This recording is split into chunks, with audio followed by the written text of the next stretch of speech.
Magandang araw mga kaibigan. Bigyan natin ngayon ng opinion, reaction itong post article ng Optic Politics. Title, Mafia Rules the NBI. Pambansang editorial, August 16. Okay. The resignation of NBI Director Jaime Santiago is not just a personal shift. It is a seismic warning about the state of Philippine law enforcement.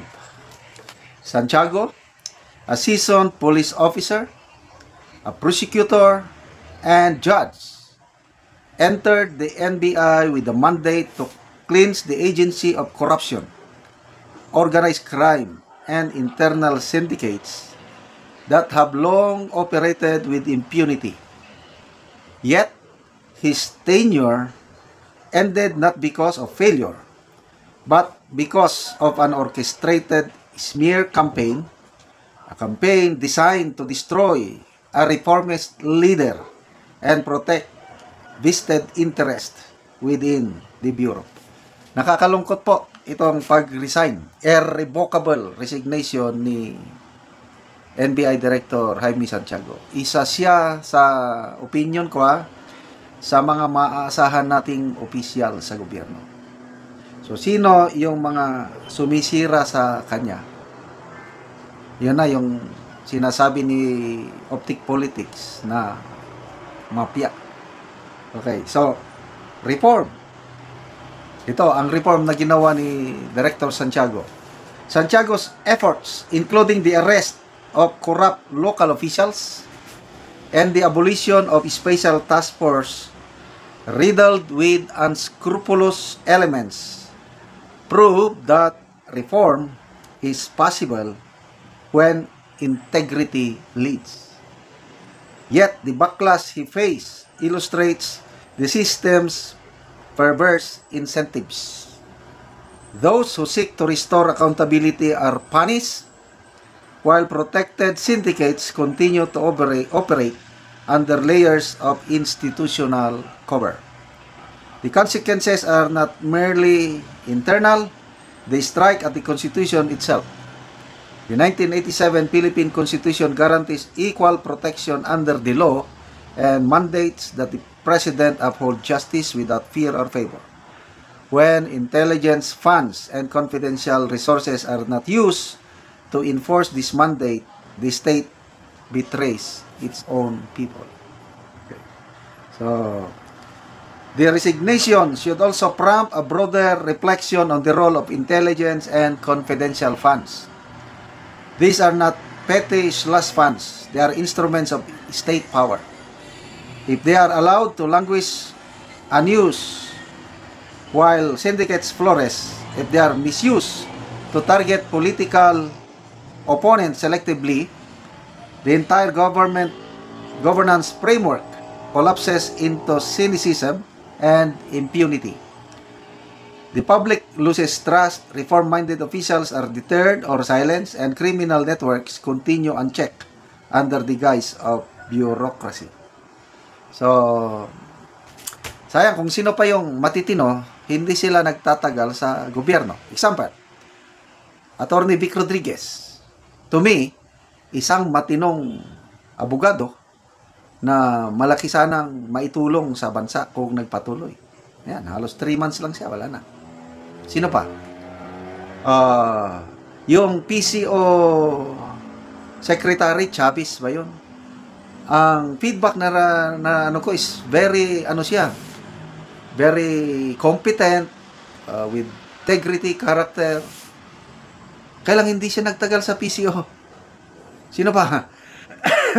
Solicitor General Guevara, one of the best, may paninindigan. Ayun, sinibak. Dahil sa prinsipyo niya na kung ano ang tama, yun lang ang susundin niya. So ito, nakakapanghinayang. Isang matinong judge, prosecutor, police officer, malaki sanang maitulong sa law enforcement. Kaya lang, wala na. Resign na. Irrevocable yung resignation letter niya. Okay. Ito, may para makilala natin ng gusto si Director Santiago, may po si Kipichu. Malaking pasalamat niya dito kay Director Santiago, kay malala natin last year sa TRICOM, talagang ginipit ng gusto ang mga vloggers na DDS. Ginamit ang NBI para pigain. Kaya lang, sabi ni Kipichu, kung hindi daw dahil sa isang matinong NBI director, baka lalo silang nagsirap. At alam ni Director Santiago daw ang pangyari, kaya hindi niya, parang binaliwala na lang niya yung panggigipit ng powers that be sa mga vloggers. Basahin ko ha. I would like to say thank you, sabi ni Kipichu. Thank you to invite Director Jimmy Santiago, who has filed his irrevocable resignation for being a good and decent person. Many of you don't know that the political persecution done to us didn't end in the TRICOM hearing on fake news. So, i-summarize ko na lang. Pinapunta sila sa NBI, na-report. Kaya lang, ang ganda daw ng pag-handle ni Director Santiago sa kanila, parang nag-advise lang daw siya na sa mga abogado, ng mga vloggers na pag-ingat ninyo yung mga kliyente nyo sa mga fake news. Ganun lang daw. So, kasi sabi ni Kipichu, kung ibang director daw ng NBA yun, baka pinabalik-balik sila ng 10 times ganun pinahirapan. Kaya lang hindi. So, napakalaking tulong sa mga vloggers noon last year na ginigipit dahil nandyan ang isang matinong NBI director, Jaime Santiago.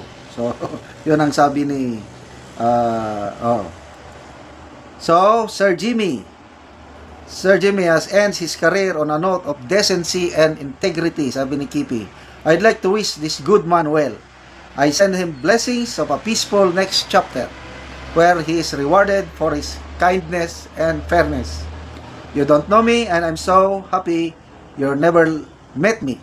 But I would like to thank you sincerely and deeply what you have done, Sir Jimmy. Your family should be proud of you and the great career you have had and values you've managed to keep. Thank you, sir. So, saludohan natin, NBI Director Jaime Santiago. Mabuhay po kayo, sir. Relax na lang po kayo. You deserve to enjoy life. Huwag nang ma-stress pa sa kaguluhan na nangyayari sa gobyerno. Salamat mga kaibigan sa inyong pagsubaybay sa ating channel.